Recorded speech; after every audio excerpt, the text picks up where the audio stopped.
This episode teaches various methods on how to think and how to acquire thinking fundamentals. It builds on the prior episodes to steer your mental energy and use your brain as a tool. So let's start first with the what, and then we'll cover the how later. So what should you think about? So let's look at the mental states in the four corners of this chart, which is from Mihaly Csikszentmihalyi. The state of apathy exists where you have developed no skill and you feel no challenge to think about that particular area. So for example, I don't like to cook, and so I don't want to think about a new recipe for German chocolate cake. But I will eat one if you make it. I'm a consumer, not a cook. That's just who I am. Relaxation state occurs when you apply great expertise to a simple challenge. So coaching people is relaxing. It's not really work for me because I have a list of useful tidbits that they appreciate. So teaching a game of chess to a kid is relaxing because I have high skill for a low challenge game. The state of anxiety occurs when you must do something really hard that you don't practice. So learning to play chess raises anxiety because you may not be used to losing. And on the flip side, playing video games with my grandson builds anxiety because in the game, he can knock me down every time I manage to stand on my feet.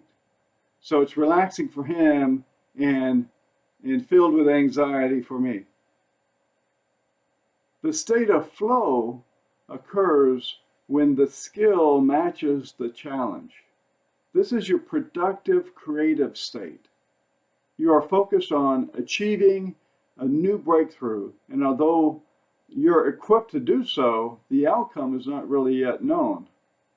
This challenge raises your adrenaline, you lose track of time, and everything else becomes secondary to this mission. This is how athletes win gold medals, mountain climbers reach new peaks, and inventors change the world. Flow is the state you want to achieve. So let's look at ways to get there. So let's take an example of patent creation. As your creative side grows, you might transition from the state of apathy with a mindset that patents are just legal mumbo jumbo, so who needs them? And then later you may move to a state of worry. Your peers are creating patents and you're not. So or perhaps you have fewer and you feel inadequate. So you worry about your performance of creating those patents. And then you move to a state of anxiety. A metric has been placed on you to create 2 patents per year, and you still feel inadequate. So you might take some action now to learn some skills in creativity and patent creation. So you move to the state of arousal. You may team up with another inventor and have filed your first patent. You see the process end to end now. And you take more action to sharpen your creativity, so you move into the flow state. Patent creation has become more regular in your day and in your work. So you can transition these states going the other way around, from apathy to boredom to relaxation to control to flow. You may be highly creative, but your job is focused on logistical tasks. So here's a quick example. As a teenager working in a pizza shop, I was unknowingly in the state of boredom. I began to practice flipping the pizza paddle to make it do single and double somersaults while waiting for the pizza to bake. I flipped that paddle for hours and making other people around me crazy every time I dropped the paddle. I didn't know why at the time, but flipping the paddle helped me escape boredom, moving to a state of relaxation. And as I developed skill, I moved to the control state. And then I moved to the flow state as I found that I could think about other things while flipping the paddle. And during this time, I recognized that going to college was a good idea. Now let's focus on how. Let's focus our energy on something more valuable than flipping paddles. Let's learn how to think. So how can we lead ourselves into that flow state? Early on, I found that my mind was rather hard to control. And sometimes it was like riding a bull. It would jump from thought to thought, leaving no coherent trail behind. I allowed myself to become too interrupt-driven by multitasking thoughts all the time. So I had this notion that this was productive, but it really wasn't. It was draining my mental energy without priority or direction. So other times my mind was just on vacation. I slipped into daydreaming and could not focus. My thinking would bounce from topic to topic without making any real progress. And sometimes brain fog occurred due to that chemical imbalance or lack of nutrition when creative health practices are not followed. But I'm talking about something different here. My mind was clear, but the daydreaming occurred just because I was not disciplining myself to focus my thoughts. So though it may be counterintuitive, clear, focused thinking benefit from structure. I'll cover now several methods of thinking. The first method takes advantage of the differing strengths of the left and right brain, which are considered the rational and the intuitive brain, respectively. The power of creative thinking is a combination of multiple methods at the same time. So put your right and left brain to work simultaneously. Now, rational thinking is the ability to consider the relevant variables of a situation and to access, organize, analyze all the relevant information and come to a sound conclusion from that. Intuitive thinking helps you understand reality in the moment, without logic or analysis, using only signs and sensations. So intuitive answers come instant. They're triggered by your five senses and are largely subconscious reactions. So you combine these two together, the rational and the intuitive, to allow the intuition to pick which combination of the variables to feed into that rational thinking process, so that you might arrive at a great answer without having considered every aspect or every piece of information. You likely do this subconsciously already. So let's explore each of these in a little bit more depth. Rational thinking finds patterns and connections between abstract ideas. It's generally slower than intuitive thinking. So this means that challenge existing methods to improve them. It means look for common factors of different situations. It means listen to new ideas and recognize how to apply their value. And combining ideas to create a new solution. So here's an example. Your typical Taiwan moped can get overloaded in many ways. If you've been there, you've seen every one of these pictures. So here's how you might get 3 dogs to a vet. And here's how you might deliver propane. And here's how you might return home from the hardware store. See, rational thinking takes these overloaded use cases and builds a three-wheeler concept, which is safer and could handle higher load capacity. Okay, so now intuitive thinking is fast, it's automatic, it's emotional, This means that you might arrive at a different answer depending on the circumstances and how you feel. So it gains in reliability with experience and judgment. In the moped example, the intuitive answer might be a small trailer based on an instinct that most people would not want to drive a three-wheeler around all the time. That the trailer is more cool, and the trailer is less costly commitment. It's used part-time when you need to, haul something more than just yourself on a moped. So just in this example, you can see how rational and intuitive thinking arrive at different answers. And remember, you also have rational and intuitive customers too. So their buying preferences may lean towards either solution. So another thinking method is called convergent thinking. It produces the single best answer to a problem. The convergent thinker sees things as black or white, good or bad, this or that. The thinker focuses on picking one answer. The focus is speed, logic, accuracy, and identifying the known data and known technique. It is useful for math problems or establishing root cause of an issue, but otherwise it severely limits your thought patterns as you put boundaries and constraints on the solutions that you're willing to accept. Now, divergent thinking means opening your mind in all directions. Divergent thinking uncovers even some unreasonable answers. It's spontaneous, free-flowing, and nonlinear. So in the above moped example, convergent thinking picks a solution, either the three-wheeler or trailer. Divergent thinking would not pick either one, okay, but would expand the possibilities of ways to deliver dogs or propane or other goods from point A to B.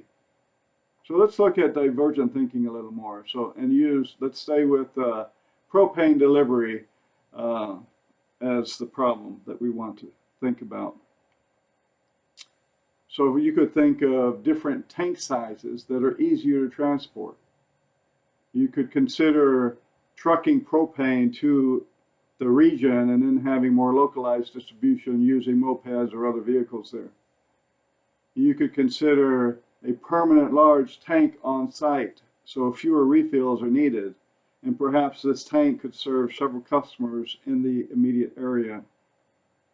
You could consider a self-serve propane station, so customers come to you. You're out of the delivery business entirely. You could consider a citywide mass distribution piping system. So you see that the value of divergent thinking is the development of more sophisticated solutions. So with these new options, the combination of a large propane truck and the original moped solutions could reduce the distance traveled by the moped, allowing local delivery to accelerate there, and so you're increasing efficiency overall. So convergent and divergent thinking, quite different, but very great tools to use. Now let's think of a different type of thinking that's called concept blend thinking. Concept blend thinking takes two or more different ideas and mixes them together. So you start with a generic space, like let's say human extremities and their coverings. Okay, you can then think about what are the human extremities: hands and feet, fingers and toes. And what do you cover them with? You cover them with gloves and socks. Okay, so then you take these related inputs and you categorize them so that the hands are separated from those related to the feet. So we know that gloves cover the hands and fingers. We know that socks cover feet and toes. And so that produces a blended space of toe socks. Okay, toe socks have been out now for a while, but how did someone think of this idea of toe socks? So the blended concept. Rational thinkers may conclude that individually wrapping a toe serves little purpose, since toes are not useful individually like fingers. However, toe socks did find a market with distance runners because the layers in between the toes reduces friction. Intuitive thinkers may conclude that toe socks gives each toe its rightful attention and importance that it deserves, and so certain customers may just want to wear sandals or flip-flops without revealing their toes.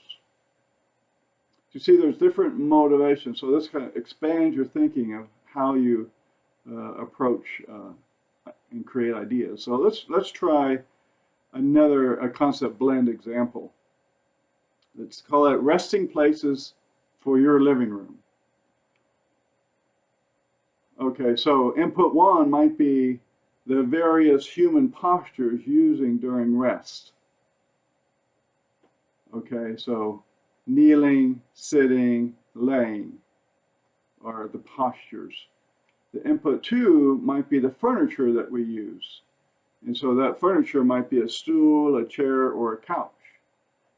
Now the blended space is a combination of a chair and a bed and a footrest, and we know it as a recliner, which was invented in 1850, and the Lazy Boy version was reinvented in 1928. It's been around a long time, and we still use it. Rational thinkers may see other healthier resting positions and conclude that no furniture is needed at all. Intuitive thinkers may love recliners and put them in every chair, love seat, and couch. You see, you get different responses depending on how you're thinking about the problem and how you're merging products together. So along with the hows covered so far, you can enhance your ability to think about integrating new habits and practices into your daily life. You have to challenge assumptions, so become aware of influences on you from culture and social surroundings. Consider the future is likely different than the past. You see in this example, Bitcoin, Uber, Airbnb, Facebook, and Alibaba chose non-conventional paths and built a strong value proposition that customers accept. So you also, to enhance your ability to think and build the habits, you can develop curiosity. You know, ask questions about the world. What piques your curiosity? What do you want to know about? Ask questions about people. You don't have to be super invasive, but when you meet someone, ask them questions about themselves. You know, where are you from? What did you study? Why did you choose to study that? And so on. You know, people are interesting. So another habit you can take on is seeking the truth. There isn't always one truth, but getting to the heart of the matter to deepen your understanding of a problem is useful. You know, what color is the sky? There's many different answers. So filter out the rhetorical landmines on issues to find the evidence. You know, keep an open mind, but ground yourself in the facts. Another habit you can take on is finding creative solutions. Write down obvious answers to kind of get those out of your mind. Set them aside, knowing that they are there. When another obvious answer comes along, write it down and put it with the others. Kind of table those, kind of get them, in their place, and then ask, what would you do if you had an infinite amount of resource, either in time, people, or money. And that will help you bring out more solutions. Ask yourself, who would you enlist for help if you could just ask anyone? Or ask yourself, what might you do if you weren't afraid of failure? You see, you got to wrestle with some of these, but those will bring out more creative solutions. Another thing you can do is learn widely. Engineers have a unique advantage of understanding how the world works. Don't rely on opinions of others. Check the facts. Practice healthy skepticism. So when a claim doesn't match your experience, ask for more detail and ask why 5 times so that you can understand it.